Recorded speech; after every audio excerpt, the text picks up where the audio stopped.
Oui, dans le régime Biya, les riches mangent avec des riches.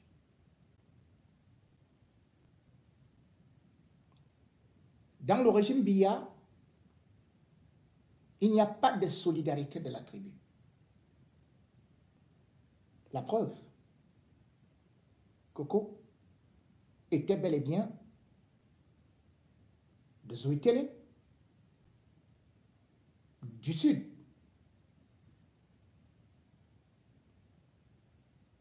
Mais elle était classée dans l'enfer.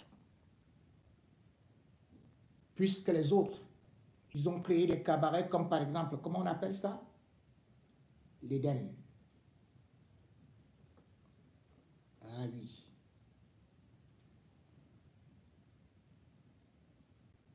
Leur Éden à eux, où on a beaucoup d'argent, on fructifie de l'argent, on vole beaucoup d'argent, et on ne fait pas de progrès. Pas de grands projets. Si oui, construire les églises éveillées, où en fait on est en train d'endormir les gens. Et dans ces églises éveillées, où par exemple j'ai parlé de Baboké, vous allez voir les multimilliardaires dire tout simplement à la jeunesse de prier. Il faut prier. Après, il vous donne quelques petites miettes. Ça vous permet de vous soumettre. Ça vous permet de rester dans la mendicité. Et tout le monde trouve donc les babos et consorts comme les bienfaiteurs, les dieux sur terre, alors qu'ils profitent de notre misère pour être vénérés. La jeunesse au Cameroun souffre énormément. Les projets qu'on a toujours raconté que la jeunesse est le fer de lance de la nation, on ne voit jamais. Ils vous diront que attendez votre tour. Pourtant, Baboké n'a pas beaucoup attendu.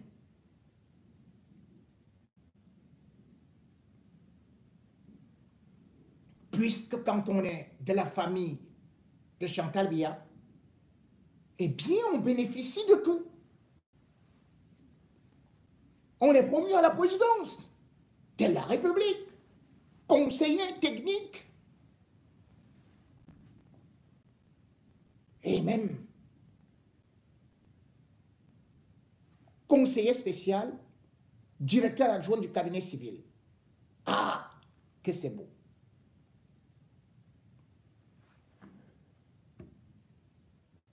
Mais, lorsque des jeunes arrivent au palais, on se dit au moins que parce qu'ils sont donc des conseillers de Paul Biya, ils peuvent lui dire, papa, qu'est-ce que tu avais promis à la jeunesse? Paul Biya demandait aux jeunes de rentrer au village, faire l'agriculture, qu'on allait développer cela, qu'il allait développer cela. Paul Biya, en 2011, on l'a vu assis sur un tracteur où il disait que maintenant l'agriculture, c'est l'avenir et il va y mettre tous les moyens. Toute la population du Sud s'est mise à applaudir parce qu'il avait promis de transformer le Sud en un véritable paradis où on allait manger comme au jardin d'Éden, où on allait produire jusqu'à inonder toute l'Afrique et même l'Europe, où même les Asiatiques allaient venir se mettre à genoux. Après, on a vu les tracteurs. Où sont donc partis ces tracteurs qui devaient aider à développer l'agriculture et qui devaient accompagner cette jeunesse-là que Paul Biya avait demandé à aller au village pour aller travailler la terre. Tous sont actuellement sur des motos. Et puis, c'est eux qui doivent payer. Au Cameroun, on vous parle de la conjoncture, on vous parle de la crise économique. Il faut absolument étouffer la jeunesse. Même ceux qui vendent de l'eau, les sucettes, doivent payer les impôts. Regardez à côté, donc au Gabon. Oligingema arrivé là-bas. Et il y a combien de temps? Comment se peut-il aujourd'hui que les jeunes Gabonais soient contents que Oligui fasse ce que Paul Biya lui l'avait promis?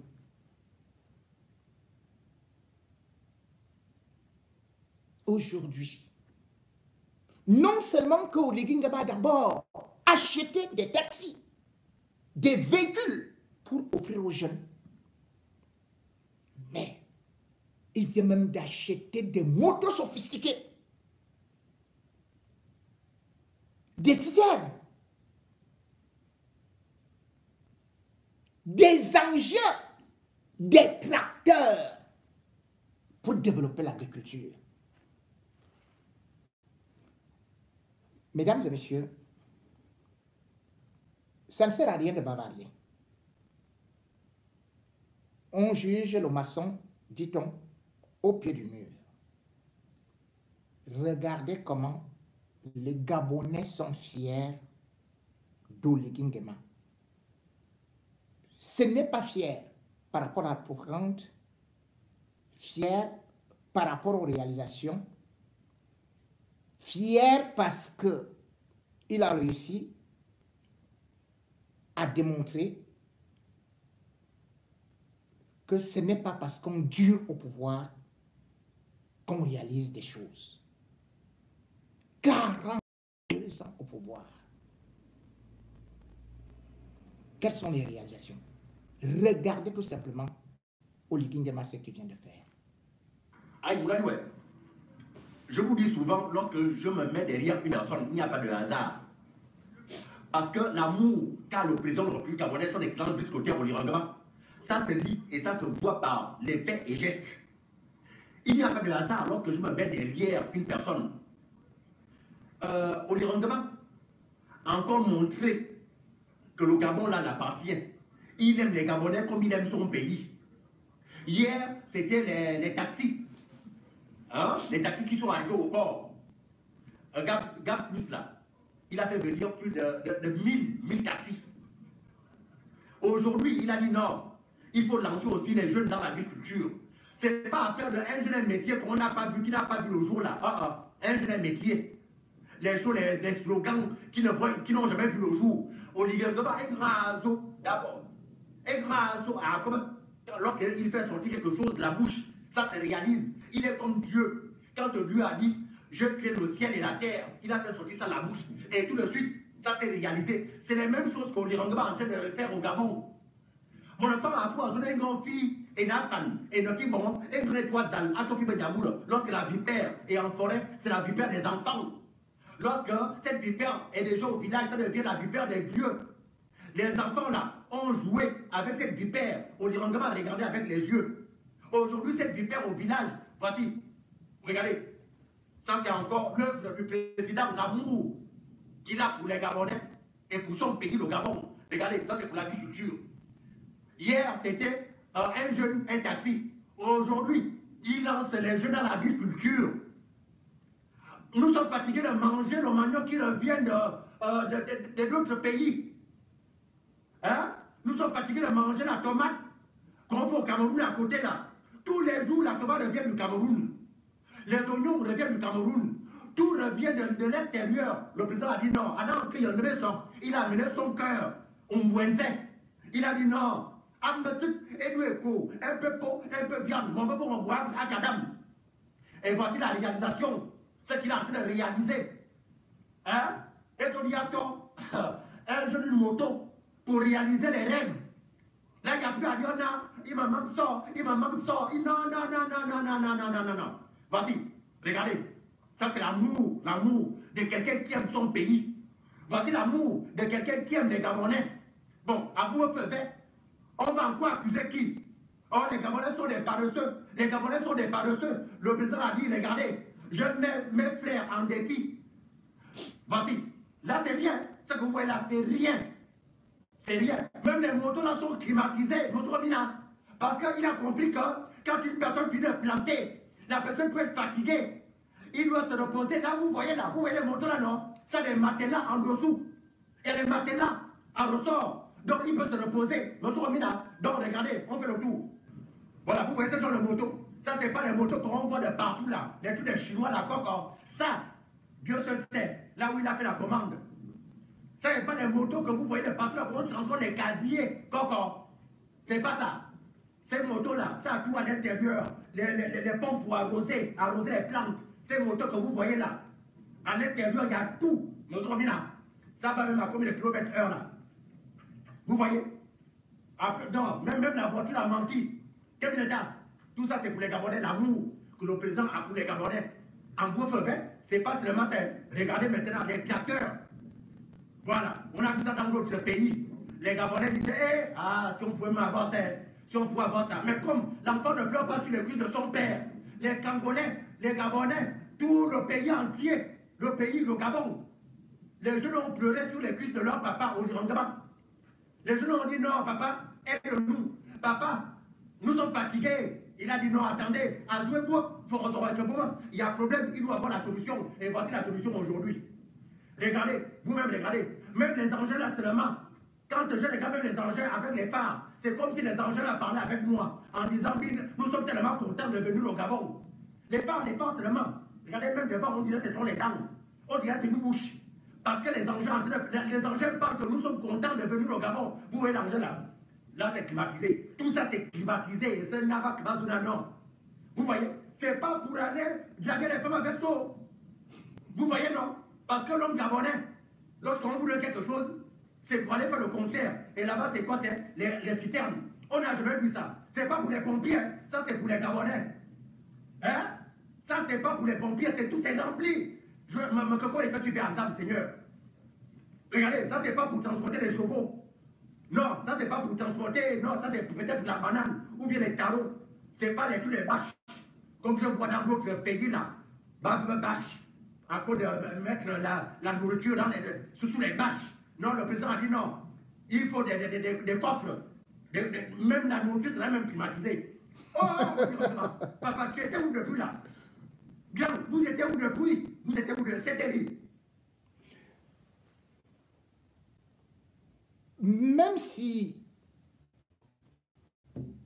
on peut détester le Guinguema par rapport aux atteintes des droits de l'homme, toujours est-il qu'il faut reconnaître que en un laps de temps, il a fait ce que notre président n'a pas fait depuis 42 ans. Je ne prends que le cas de ces tracteurs. Je ne prends que le cas de ces jeunes qui aujourd'hui sont sortis du chômage, qui aujourd'hui ont été lancés, comme on dit. Parce que donner un véhicule à un jeune, donner une moto à un jeune, venir avec ses engins, mais on peut comprendre à partir de cet instant que ce dirigeant soit vénéré, même si on peut reprocher certaines choses, encore que personne n'est parfait, nul n'est parfait. Mais regardez le régime Biya, regardez les déclarations de Biya.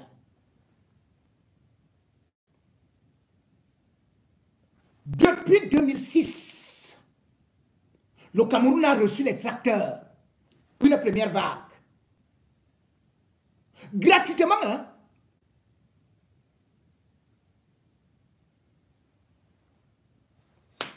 Ces tracteurs, personne n'a su là où c'est parti. On a commencé à les vendre en pièces détachées. Les tracteurs qui avaient été offerts par Solinka, c'est-à-dire des Indiens, et qui voulaient que le Cameroun soit hyper développé. Vous vous rendez compte? En 2006, et plus précisément en avril, il y avait le commerce agro-pastoral chaque année. Qui arrive. Les jeunes allaient faire l'agriculture, ainsi de suite. Je viens dire, oh, le kilo de cacahuètes, 4000, quoi. Qui va faire l'agriculture?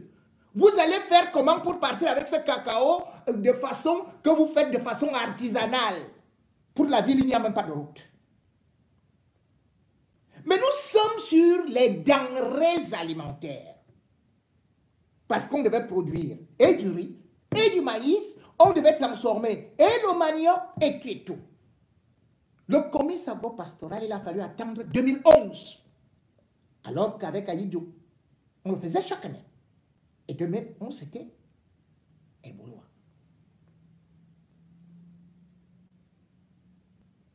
Vous vous rendez compte que le Cameroun est parti prendre, dépenser des centaines de milliards pour 750 tracteurs. 750 tracteurs. Aucun jeune n'a bénéficié de ces tracteurs. Aucun. Les vieux du régime Biya ont tout fait pour tuer cela, pour que des jeunes soient tout simplement mendiants derrière eux. Là, papa, je peux avoir un bout de pain? Est-ce que je peux avoir la sardine? Est-ce que je peux avoir un t-shirt? Ils le font exprès. Je vais vous lire une déclaration d'un président irresponsable, Paul Biya. Nous sommes en janvier 2011. Et Boloa, chez lui,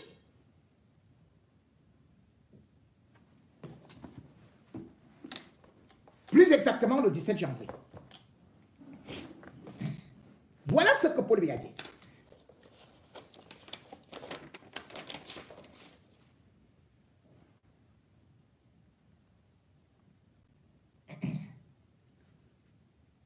C'est l'ouverture du commerce agro-pastoral. Le moment est venu donc de mettre en pratique de manière résolue la grande politique agricole que j'ai souvent appelée publiquement de mes voeux.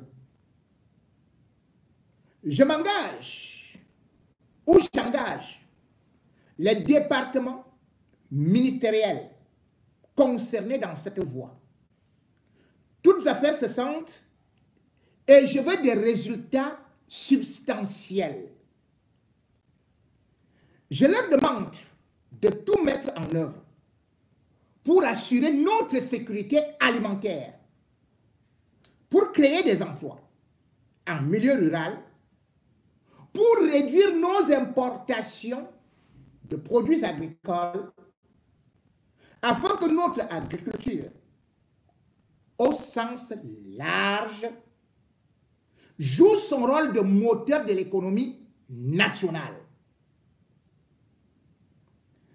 Parmi les réponses urgentes et appropriées, la mise en activité de l'usine de montage des machines agricoles dont la construction est en cours ici à Boloa.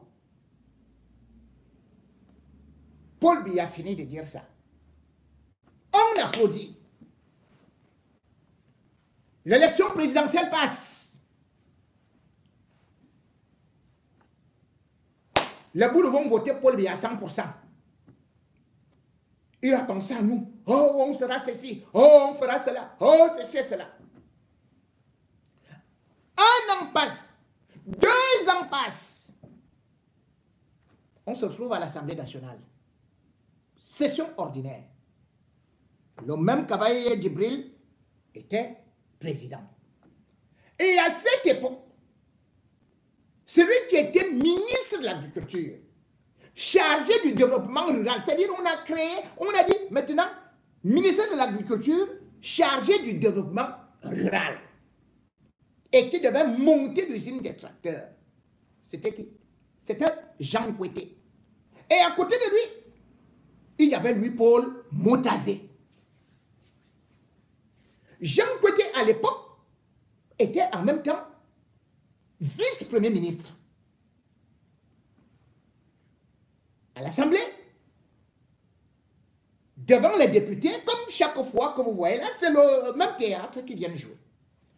Je vais reprendre ce que Kavaye Djibril avait dit à Jean Kouété.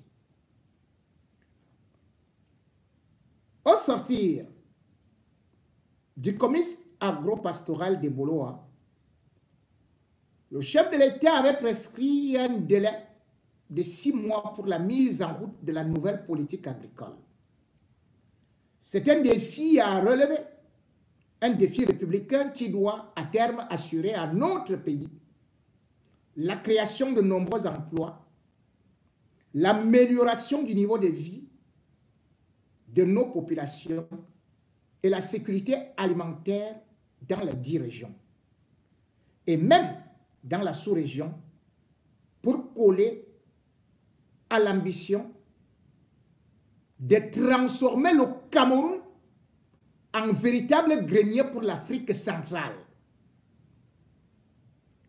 Jean Kouété s'était levé. La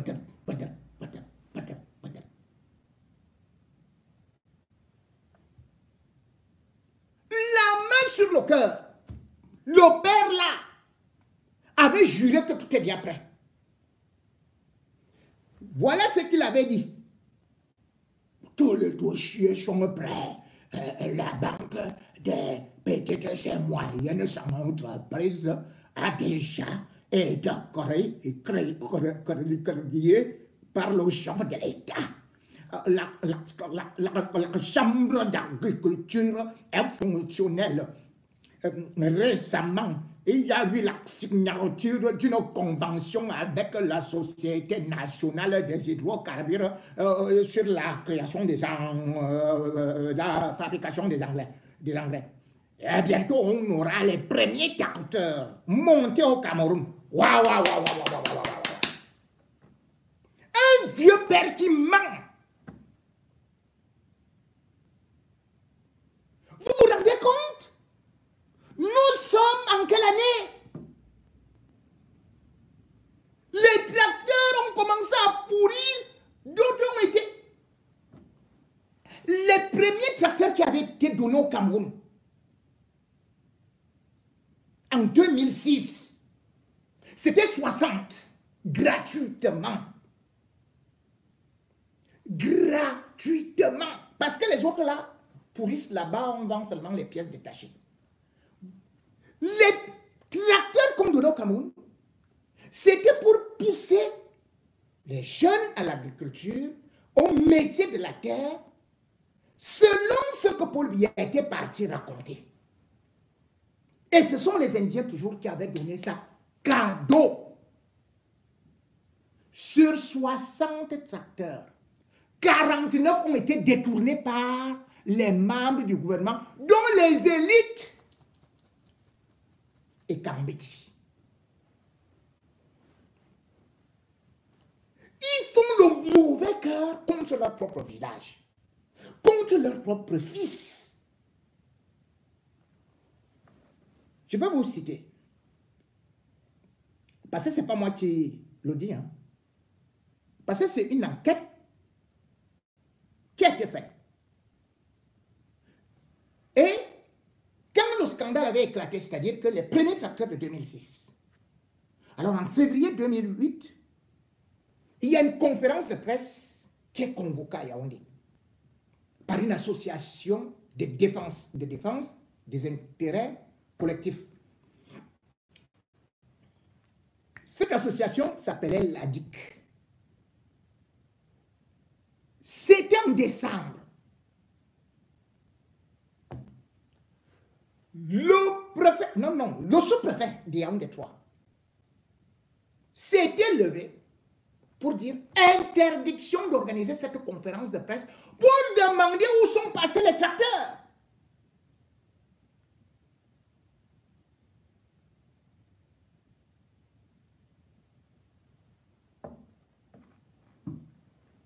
Et vous savez là où sont partis les tracteurs? Voici les grands voleurs.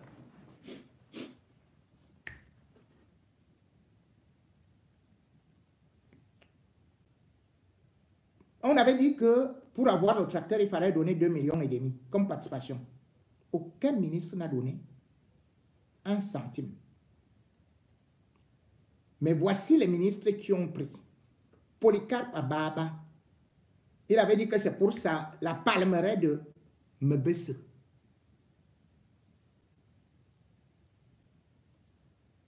Il a pris les tracteurs, on ne sait pas ce qu'il en a fait.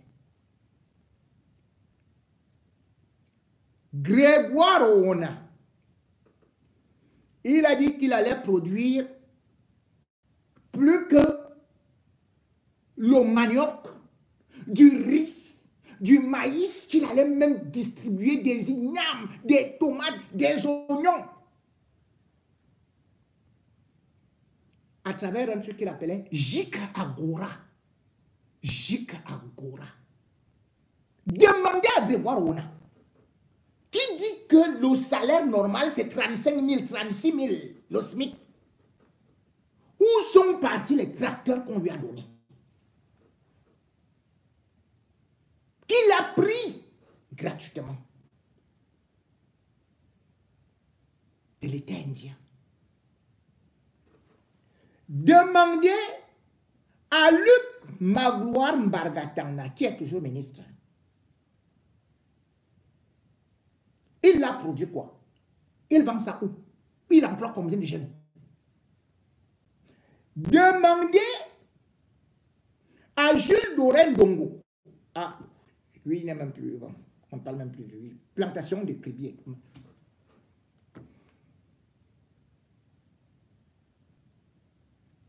Donc, je vous cite seulement quelques élites.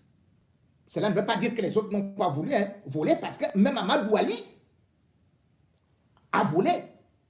Mais sauf que ça devait développer beaucoup plus dessus, puisque c'est là-bas où devait être montée l'usine.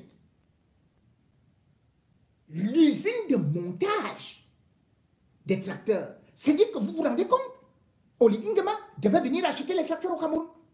L'agriculture serait déjà mécanisée depuis 2006 au Cameroun.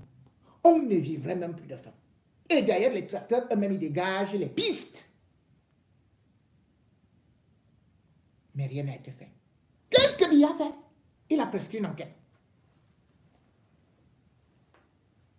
L'enquête a été lancée après l'interdiction de la conférence de presse. Donc juste avant le discours du 31 décembre. Il met dans la commission de l'enquête la NIF, la CONAC, plus la délégation générale à la sûreté nationale. Mesdames, Mesdemoiselles et Messieurs, vous savez,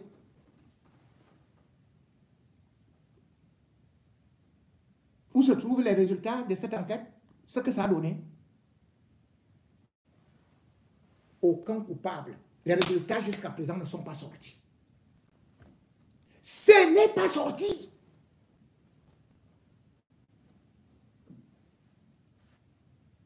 La deuxième vague des tracteurs, c'est ça que vous voyez, poussé en brousse.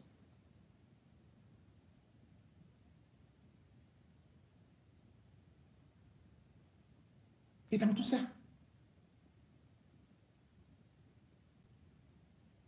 le pire, c'est que pendant que les autres achètent le matériel pour se développer, eux, ils achètent des véhicules.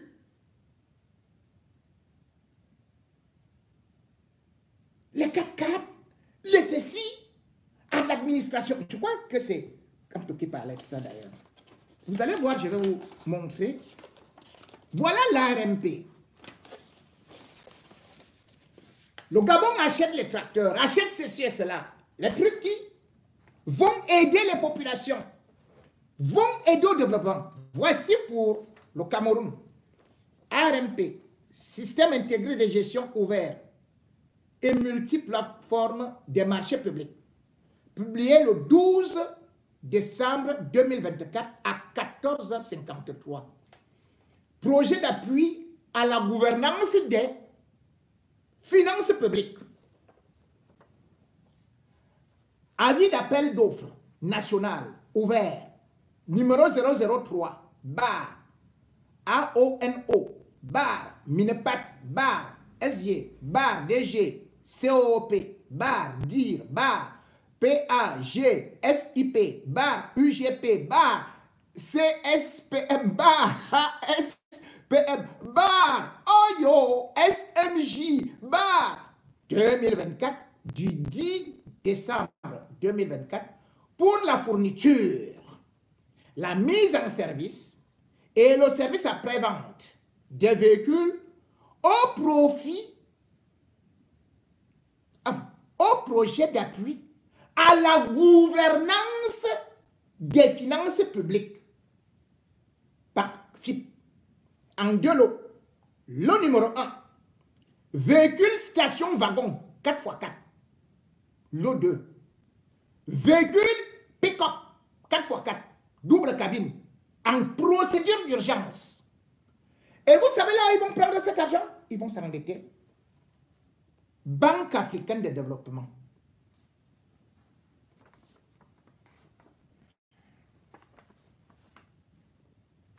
Je ne vais pas mettre objet, ça me perd le temps. Consistance des prestations. Les prestations objets de la présente consultation comprennent un véhicule station wagon 4x4 et 6 véhicules pick-up 4x4 double cabine, y compris carte grise et plaque d'immatriculation. Véhicule station wagon 4x4. Vous connaissez le prix?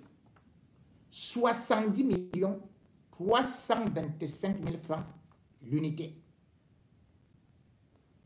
Lot numéro 2. Véhicule pick-up 4x4 double cabine. 233 925 005 francs CFA. On continue. Université de Douala.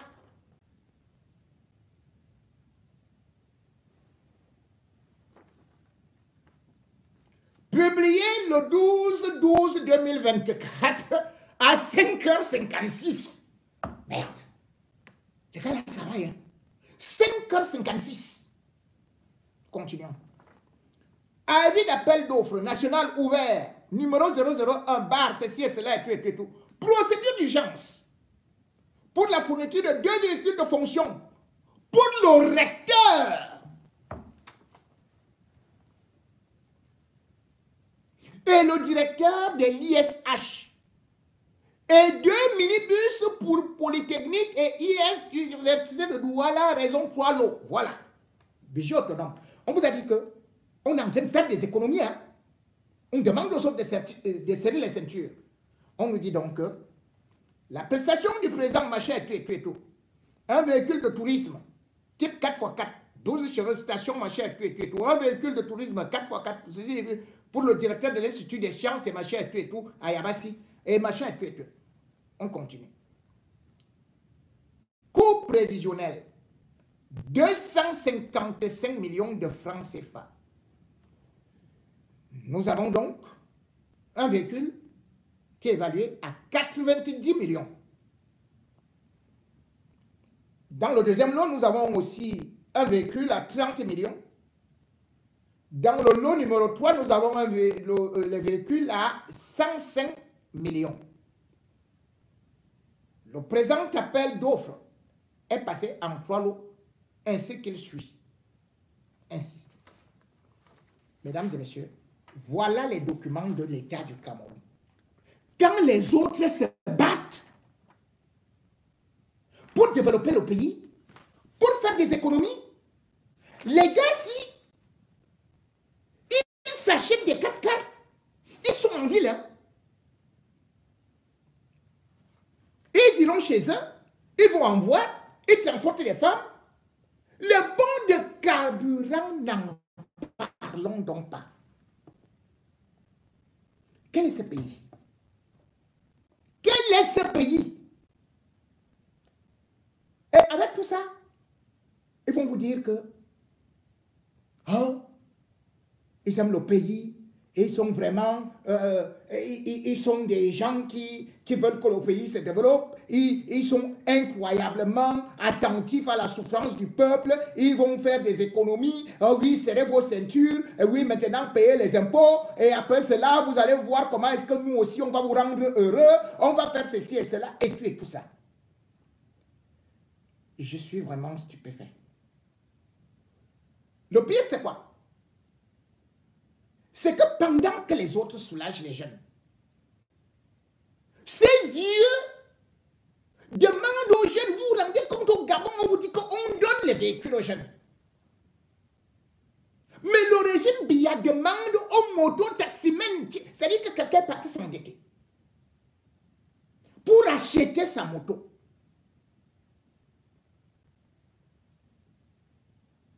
On lui dit qu'il doit payer les impôts. Quelqu'un est en train de bricoler quelque part là. On va en selle sa petite boutique alors qu'il n'a même encore rien remboursé. C'est... Je ne sais plus quoi dire.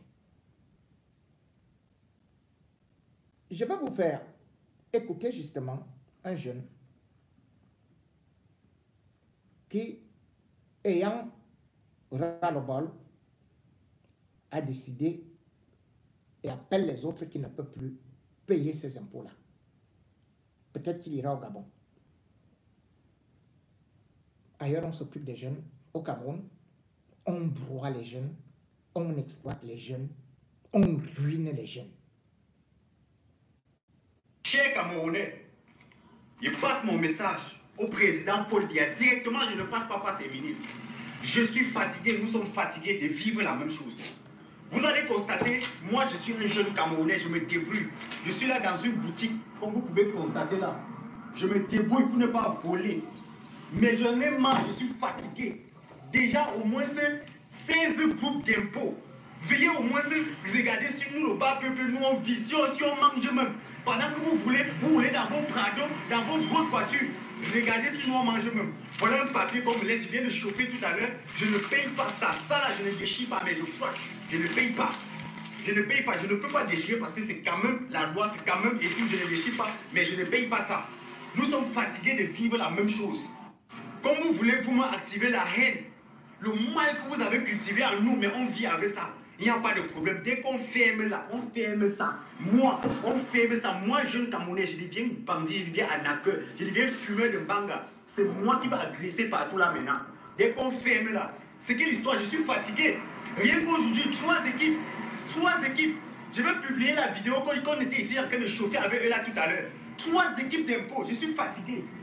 Un peu, on me dit que non, même comme tu as le bar, tu vas payer, bon machin, tu vas payer 40 000 parce que tu joues la musique, tu dois payer les droits d'auteur. Mais il a dit que, mais est-ce que quand vous êtes entré là, il y a la musique qui jouait? Il dit que non, c'est vraiment parce que j'ai le bar, je dois payer les droits d'auteur. Les droits d'auteur dont vous parlez même là, les artistes même que vous bavardez là, est-ce que vous payez les droits d'auteur aux artistes? Le Cameroun, tout est à l'envers, que de monter, tout descend. On ne comprend plus rien au Cameroun. L'autre vient me dire, boîte médicale et tout. Est-ce que même pour le courant que tu as là, tu dois avoir l'extincteur, que si ça prend, vous voulez que tout soit normal, je dois avoir l'extincteur. Vous-même, vous faites quoi en train de marcher là? Qu'est-ce qui est normal au Cameroun? C'est sur moi que vous voulez venir mais que ça. Nous les jeunes Camerounais, on en a marre. On ferme ici, moi je deviens agresseur, je deviens fumeur de mbanga. Je n'ai plus l'argent à dépasser pour ça, je suis fatigué. En moins d'une semaine, plus de 16 équipes. Rien qu'aujourd'hui, 3 équipes sont passées. Ça c'est l'ANA, ça c'est du banditisme. Moi en tant que jeune Camerounais, je dis, nous on a fréquenté, ça n'a rien donné. On a fréquenté, pourtant vous avez hypothéqué nos avenirs. On ne peut rien faire avec l'école que nous on a allé faire. On a allé dépenser pour rien. Mais au moins laissez-nous qu'on va travailler dans les chantiers. J'ai travaillé au moins ces 5 ans dans les chantiers pour sortir, pouvoir ouvrir un petit truc comme ça là, où je coiffe les gens, où je vends ces petits accessoires-ci. Je ne peux pas respirer. Je ne peux pas respirer sur un endroit comme ça. Je suis fatigué, j'en ai marre. Mangez vos milliards, volez vos argents, mais laissez-nous au moins, laissez-nous venir nous débrouiller pour pouvoir manger même 2 fois par jour, ou même une seule fois par jour, ou encore faire manger nos petits frères, nos petites soeurs. On ne dérange personne. On ne dérange personne. On n'a pas choisi voler. On n'a pas choisi arnaquer. On n'a pas choisi agresser.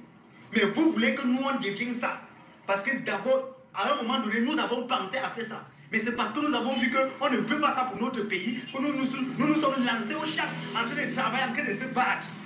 Pour ouvrir un petit truc comme ça. Mais on ne respire plus. On ne respire pas, taxe d'hygiène, libératoire, machin libératoire, machin libératoire. Tu donnes l'argent, tu ne fais même aucun papier pour laisser. Là, ils viennent laisser ce papier. Je dis qu'il y a des fous rien avec ça.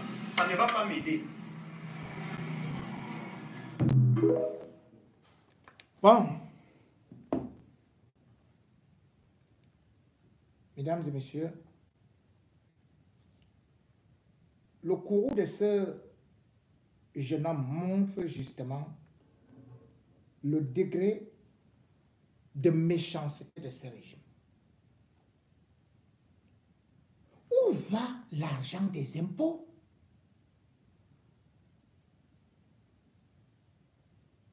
Mais c'est la question qu'il faut se poser. Ces gens ne paient pas les impôts.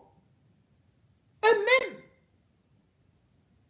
Mais vont demander les impôts aux pauvres qui n'ont rien. La loi des finances, c'est encore une provocation, une grosse escroquerie. Et d'ailleurs, lorsqu'on essaie de voir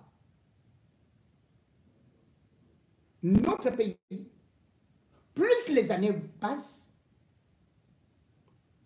plus nous nous enfonçons dans les dettes, dans le noir, et nous sommes toujours premiers en corruption. Le 9 décembre, c'était d'ailleurs la journée internationale de la corruption. Quand vous entendez qu'ils sont dans des boutiques là, c'est comme dans des péages. Cet argent va directement dans leur poche. Ils se partagent avec leur chef. Vous vous rendez compte que rien que le rapport des autorités camerounaises elles-mêmes, l'année dernière, on dit que la corruption, c'est-à-dire l'argent détourné pour la corruption, s'élève à 114 milliards de francs CFA. Puisque vous avez vu que le fils de Paul Biya ne paie pas les impôts, les taxes sur le bois s'élevaient à 8 000 francs CFA. 8 000 pour toutes les sociétés au Cameroun.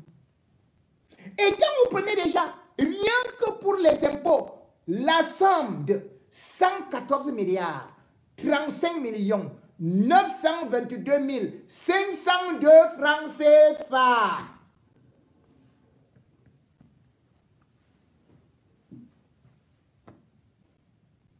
C'est pour faire quoi? Vous ne pouvez pas développer un pays avec ça.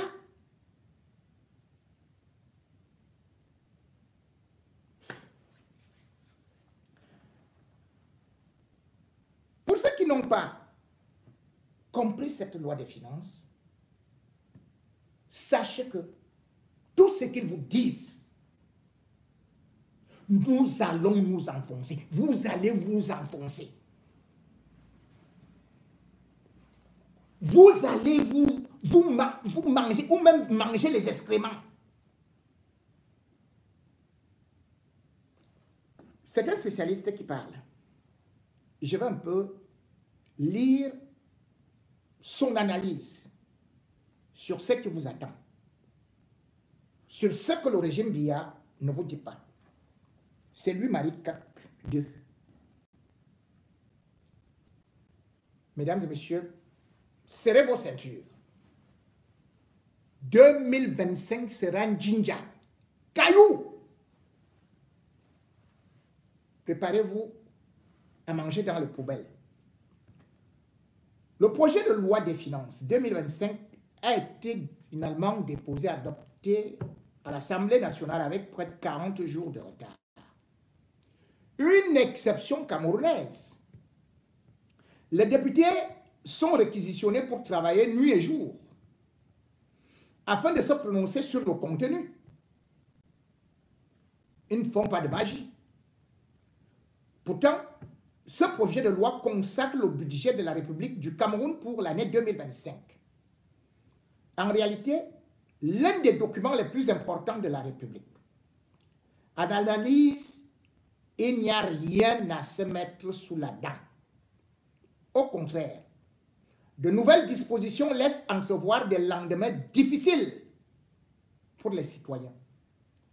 Une telle loi, si inclusive, devait passer par le filtre des partenaires sociaux supposés être regroupés au sein du Conseil économique et social. Que voulez-vous? Nous sommes au Cameroun et rien ne marche. Voici une vue analytique de ce projet de loi des finances 2025. Absence de cohérence budgétaire et fiscale.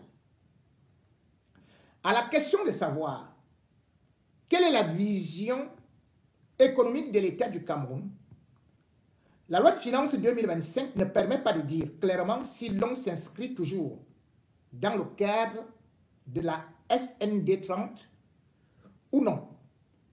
En effet, l'enjeu économique porté par la SND 30 était la lutte contre l'extraversion de l'économie nationale, c'est-à-dire que l'on cesse de dépendre entièrement de l'étranger. En 2025, la loi des finances consacre toujours la dépendance de l'extérieur. La seule disposition susceptible d'entrer dans la politique d'import-substitution, qui est supposée être la politique d'industrialisation du pays par substitution des produits importés, est l'article 8e. Mais cette disposition a été formulée de manière pernicieuse dans la mesure où elle exclut la substitution, même par application du principe de réciprocité des produits contenus dans des accords commerciaux. Par conséquent, elle consacre le statu quo. Rien ne changera. La logique défendue est pourtant que l'on ne favorise pas l'importation de ce qui peut se produire localement. Pourquoi? Parce que les accords économiques signés par le gouvernement camerounais ont engendré la destruction du tissu économique local. Le gouvernement a toujours fait, faute de mettre en concurrence déloyale les produits locaux non subventionnés avec les produits étrangers subventionnés à la production, au transport jusqu'au Cameroun et à la douane camerounaise. C'est simplement un des multiples crimes d'État. En 1995, date de la signature des accords de l'OMC par le Cameroun, et 2005, l'on avait enregistré 92% d'entreprises locales fermées dans le secteur agricole, par exemple. Alors que Paul Biya disait que, bon, c'est l'agriculture qu'il est venu développer. Ok, on continue. Allez-y savoir pourquoi l'on importe 97% des riz consommés au pays. 97% des riz. Alors que ma mère faisait des rizières à l'époque. 97% des riz qu'on mange au pays, ça vient de la Chine. C'est bon, continuons. 89% de lait et 100% de blé viennent de l'extérieur. Alors que des potentialités locales existent. On importe déjà le manioc, le maïs, les agrumes, comme les oranges, la mandarine, etc. L'économie camerounaise est entièrement extravertie. En 2024, il était difficile de trouver un seul secteur excédentaire. Selon un mouvement patronal comme ECAM, 80% des entreprises mouraient avant 2 ans d'existence. 80% d'entreprises meurent au Cameroun avant 2 ans d'existence, sauf les mototaximens, parce qu'eux, ils meurent directement en route. Donc, c'est la moto qui meurt, lui-même il meurt, les clients meurent et tout ça. Bon, donc là-bas, on peut comprendre que là-bas, ça ne... Et l'autre vient le remplacer. L'État surtaxe le chiffre d'affaires, 57%. Au lieu de taxer le bénéfice, comme le recommande le principe de proportionnalité, l'État continuera à asphyxier le peu de contribuables qui restent dans le formel, autour de 30 000 depuis des décennies. Donc un pays de 32 millions d'individus a seulement 30 000 personnes qui sont dans le formel. Tous les autres là, Penskin, Callboxer, machin. Allons, c'est la même.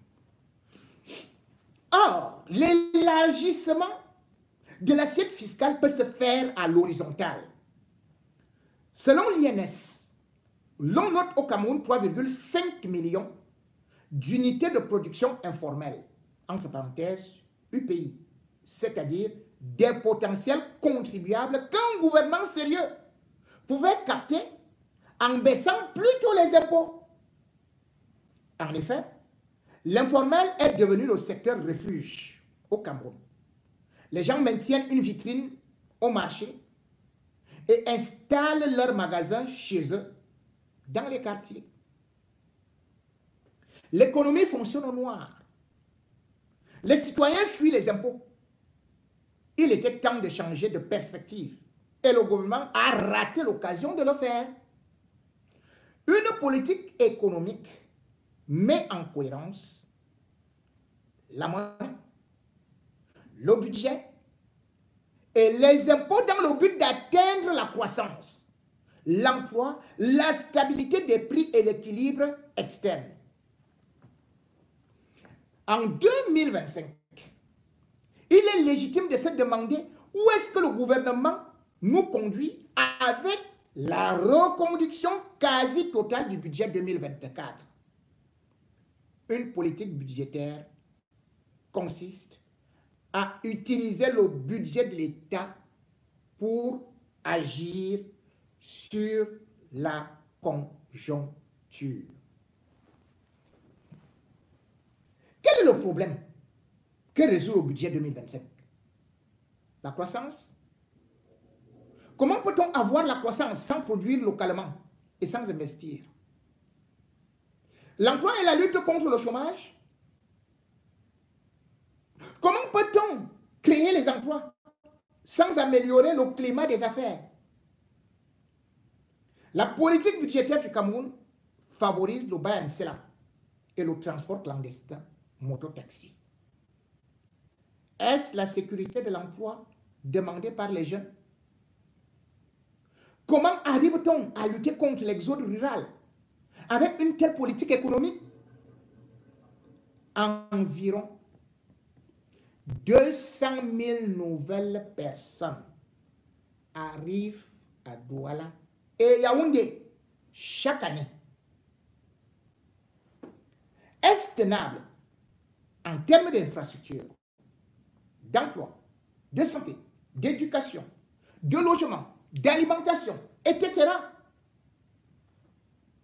Ne faut-il pas trouver des solutions endogènes? Une politique budgétaire englobe l'ensemble des mesures prises par l'État pour atteindre ces objectifs. 2 points. Le pouvoir d'achat. Le panier de la ménagère. Le travail décent la sécurité sociale, la santé publique, etc., etc. Bref, le bien-être. Au Cameroun, où va-t-on? Où va-t-on? Nulle part, puisque tous les citoyens veulent partir. Le Cameroun est devenu champion d'Afrique en matière de migration clandestine. Bravo au gouvernement du renouveau, qui avait pourtant vendu l'illusion de la prospérité. L'inflation a augmenté en 2024. Tenez-vous bien. Jusqu'à 14% pour les denrées alimentaires qui concernent directement le grand nombre des citoyens. Cela veut dire quoi? Cela veut dire que pour pouvoir acheter les mêmes biens et services qu'en 2024, il aurait fallu que le budget augmente proportionnellement à l'inflation, soit de près de 1000 milliards de francs CFA. Je dis bien, pour maintenir le même niveau de vie qu'en 2024. Je ne parle même pas encore de vivre mieux qu'en 2024. Ce qu'il faut comprendre, c'est que les revenus ont baissé de 14%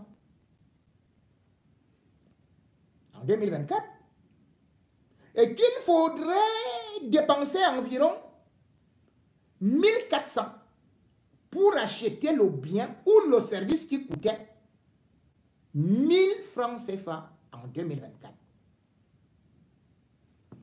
Il faudra noter qu'il n'existe aucun plan d'augmentation des salaires à l'horizon et les gens devront redoubler d'efforts pour joindre les deux bouts. Le budget de la République du Cameroun devait franchir la barre des 8 milliards, des 8 000 milliards de francs CFA pour atteindre cet objectif. Une augmentation de 39 milliards par rapport à 2024 est donc ridicule et insignifiante pour le Cameroun. Le gouvernement camerounais prévoit d'augmenter le prix du carburant à la pompe. C'est un suicide économique. Dans un contexte où l'on a largement le choix. Pour l'instant, pour le Montazé, nous disons on ne va pas augmenter. Ils nous ont toujours dit comme ça, non. Après, boum. Ils vont nous dire que les prix ont subitement augmenté sur le marché, donc ils ne peuvent plus rien. Calculons ensemble.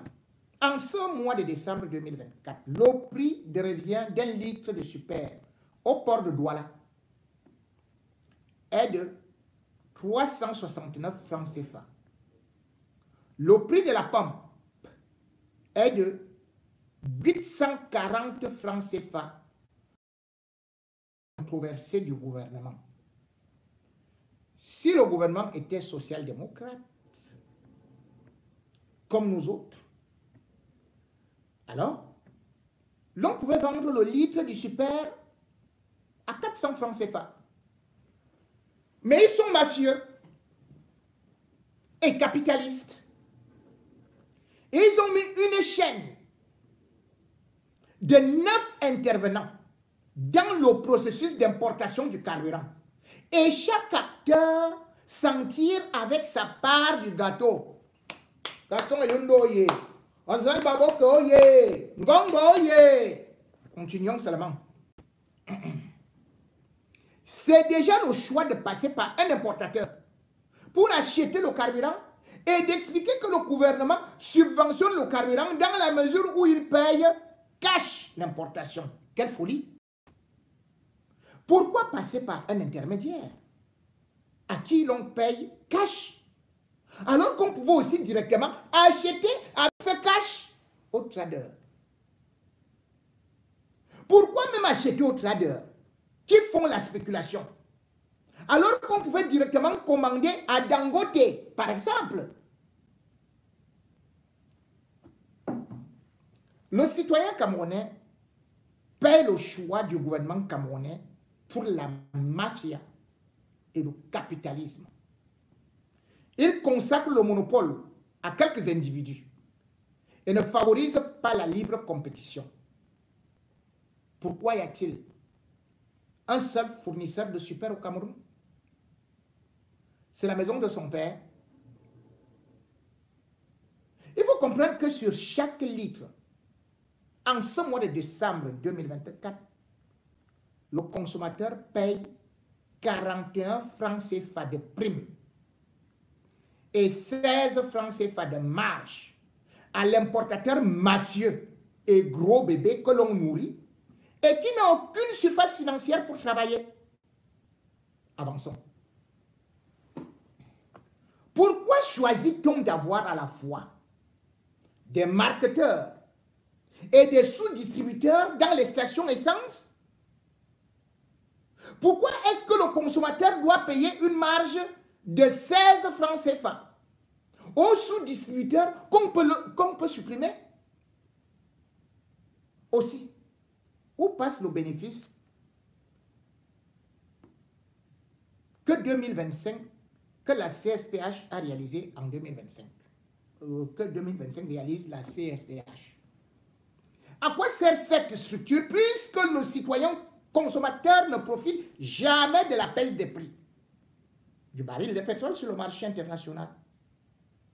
Le gouvernement camerounais nous informe que les recettes pétrolières du pays producteur de pétrole ont baissé du fait de cette baisse du prix du baril.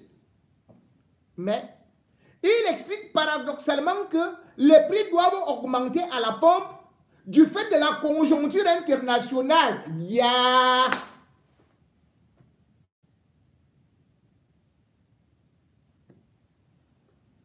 Quelle mafia! La Côte d'Ivoire n'a pas de CSPH. Et les choses se passent très très bien.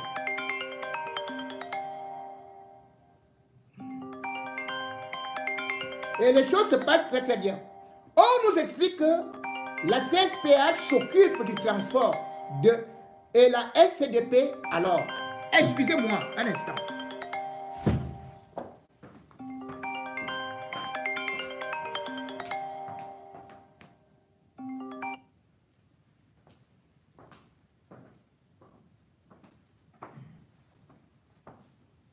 N'appelez plus sur tous les téléphones.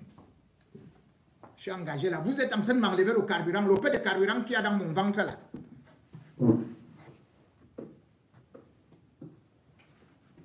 Allez, ici même aussi, il faut éteindre celui-ci. C'est bon.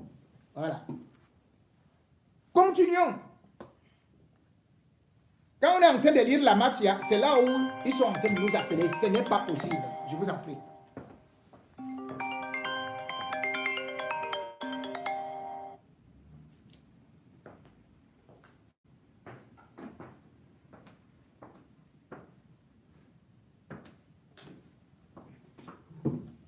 Nous vont tourner en rond.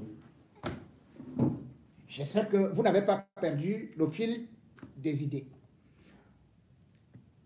On nous explique donc, comme je le disais, que tout se passe bien en Côte d'Ivoire, il n'y a pas de CSPH.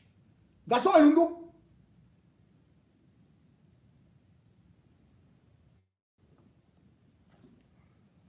Le peuple vous jugera. Bientôt. Quand vous irez à Koningui.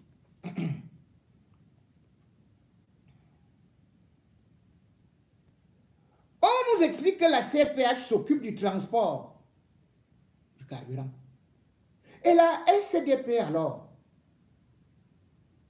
elle s'occupe de quoi? Il faut supprimer les doublons. Ensuite, en plus de la lourde taxe spéciale de 110 francs CFA, ils ajoutent 4 taxes pour la Sonara. Infrastructure, modernisation, soutien, etc. Soit environ 75 francs CFA. Cela donne plusieurs centaines de milliards qui auraient permis depuis des années de construire plusieurs raffineries flambant neuves. Je l'avais déjà dit ici dans les dossiers noirs du samedi soir. Pourquoi Ngongo, Gaston Elundou Et tous les autres bandits exploitent les Camerounais après avoir incendié la SNH et ne veulent pas la reconstruire. C'est des gens qui doivent aller en prison.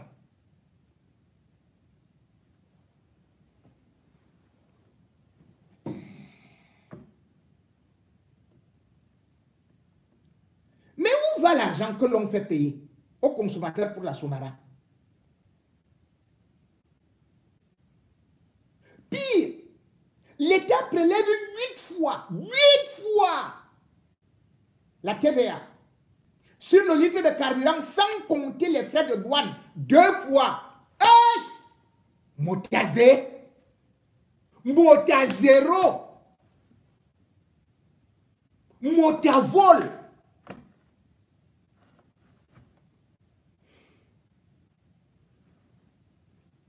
Le ventre ne fait que pousser.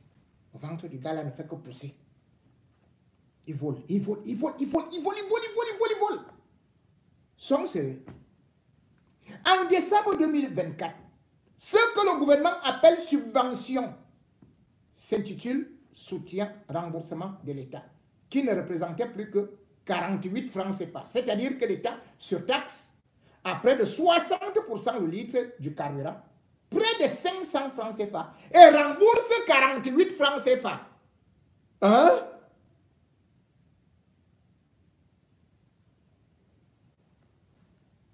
On se moque de qui? Surtaxe 500 francs CFA. Et on vous dit qu'on vous subventionne avec 48 francs CFA. Quelqu'un vous dit, bon, écoutez, je vous aide. Bon, donnez-moi 500 là. Après, il vous rend 50 francs. Il vous dit, je vous ai beaucoup aidé. Même pas 50 francs, 48 francs. Et il vous dit que c'est grâce à moi que vous vivez. Vous lui avez donné 500, hein? Et lui, il vous donne 48 francs. Et il dit qu'il vous aide. Il est venu le temps d'être sérieux dans ce pays et de savoir ce que l'on veut. Sous le regard passif du citoyen, on ne va pas passer le temps à vouloir justifier les Gencourt Gate, les Can Gate et autres, alors que le pays dispose de l'expertise nécessaire pour se développer. Une politique fiscale détermine les incitations au travail, à l'investissement et à l'innovation qui influent sur le potentiel de croissance et de développement d'un pays. Dans les pays normaux, elle cherche à trouver un équilibre entre la garantie des recettes dont les gouvernements ont besoin pour financer leurs programmes sociaux et économiques et le renforcement des conditions du système fiscal à une croissance économique inclusive et durable. Durable parce que l'on ne doit pas continuer à endetter les générations futures pour rien et à détruire l'environnement. L'on est fondé de se demander quelle est la politique fiscale du gouvernement camerounais? Où va-t-on? Peut-on voter nos pauvres 1800 francs CFA de budget d'investissement et se permettre de favoriser l'augmentation des coûts de production? Si l'on produit plus cher au Cameroun, l'on vendra aussi plus cher. Le transport sera aussi plus cher avec l'augmentation annoncée du prix du carburant. Où va-t-on? Je m'interroge vraiment et je m'arrête là. On peut écrire une thèse sur l'égarement du régime camerounais, mais c'est notre égarement à nous tous, dans la mesure où nous avons laissé faire et nous sommes en passe de laisser faire en 2025. La solution au marasme politique et économique camerounais s'appelle engagement citoyen. Si vous continuez de dépenser, que les Cap2 sont bêtes parce qu'ils ont migré de la société civile à la politique, alors vous aurez fait le choix de continuer d'aboyer pour que la caravane dévastatrice continue de passer, comme toujours, et sans scrupule. À nous de voir. Mesdames et messieurs, cette analyse est tellement poignante que d'abord je remercie l'auteur qui est M. Kakde, qui nous montre jusqu'où le régime Biya est dans la mafia. Et quand on parle de la mafia, c'est parce qu'eux tous ils sont corrompus. Ils se tiennent les uns des autres. Et pendant que nous on pleure, ils nous demandent de payer les impôts. On vous demande de payer les impôts. Eux, ils passent des faux marchés. Eux, ils font que l'argent sorte du pays. Eux, ils sont en train de construire des palais, de rouler dans des grosses voitures, et ils vont vous dire de voter le même pour le bien. Dites-nous,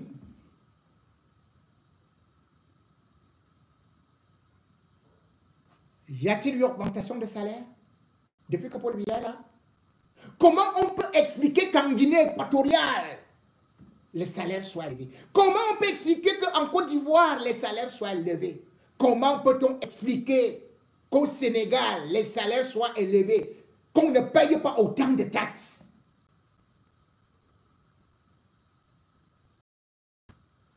Biya avait dit rigueur et moralisation. Mais tout notre argent ne finit que dans la corruption.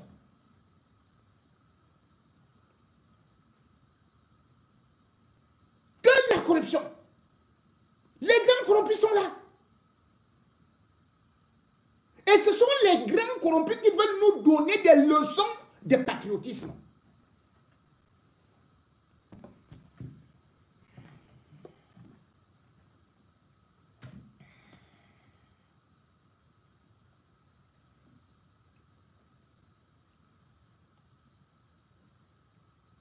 Je me dois de vous faire écouter aussi une vidéo. On parle justement de ce pays qui est corrompu. Tant qu'on n'a pas lutté contre la corruption, ça ne peut pas aller. Nganou Djoumassi, le Léopold Montazé, ils sont là avec les femmes d'Ongo parce que c'est bien qui entretient ce système de corruption. Parce qu'ils vivent dans l'impunité.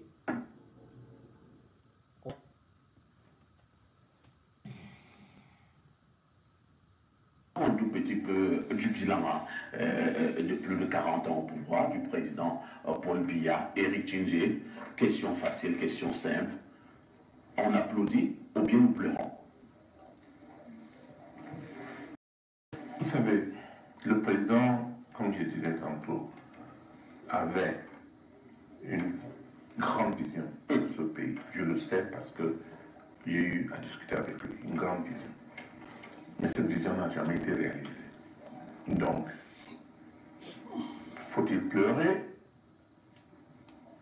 Peut-être. Les gens qui auraient pu l'aider ne l'ont pas fait. Vous savez, en 1997, j'étais à la Banque mondiale. Le président de la Banque mondiale voulait voir dans quelle mesure il peut vraiment aider l'Afrique. Qu'est-ce qu'il peut faire pour aider ce continent? Il s'appelait M. Wolfenson.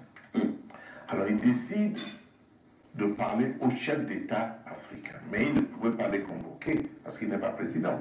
Donc il appelle donc le président Diouf du Sénégal. Est-ce que vous pouvez appeler les francophones? Et tu m'invites, vous m'invitez, leur parler.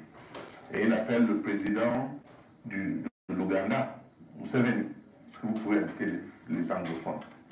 Et les deux ont accepté.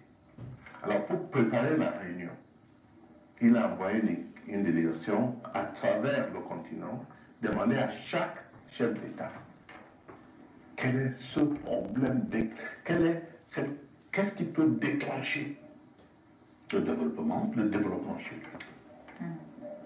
Un seul, il demandait que chaque chef d'État donne un seul point.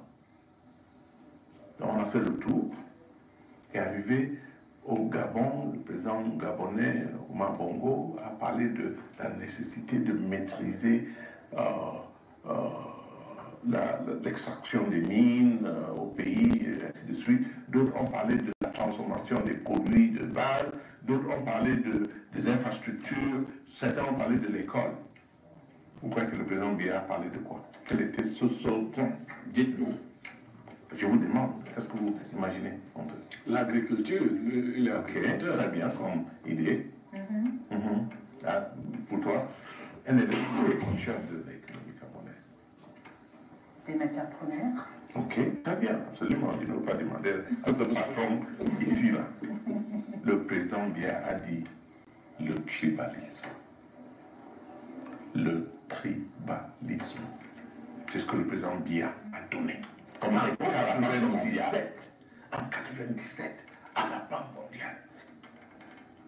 Que s'il peut résoudre ce problème de tribalisme au Cameroun, ça peut aider le pays à décoller. Le président Biya, je vais vous laisser tous à réfléchir sur ça. Et tous ceux qui nous suivent, réfléchissez. C'était ça. Alors, moi je crois que c'est pour ça que je parle une fois de plus de la nécessité de créer une nation camerounaise. Parce que le jour où on va oublier tout ça et commencer à réfléchir comme des Camerounais, chacun de nous, ce pays va retrouver sa place. Et sa place sur ce continent, c'est number one. Comme dit souvent mon ami Mbangakak. Number one. Très bien. Number one. Number one dans la corruption. Le Cameroun aurait pu, bien évidemment, être très développé. Mais nous avons deux choses que le régime a réussi à développer. La corruption et, comme le dit le grand confrère, le tribalisme. C'est avec ça qu'on nous tient.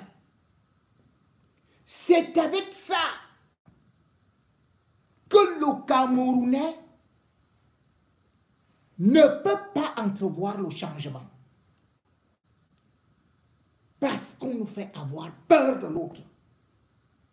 Alors que, comme je vous ai dit tantôt, ils mangent et ils volent ensemble.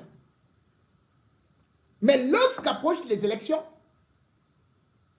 ils font la division en parlant des tribus.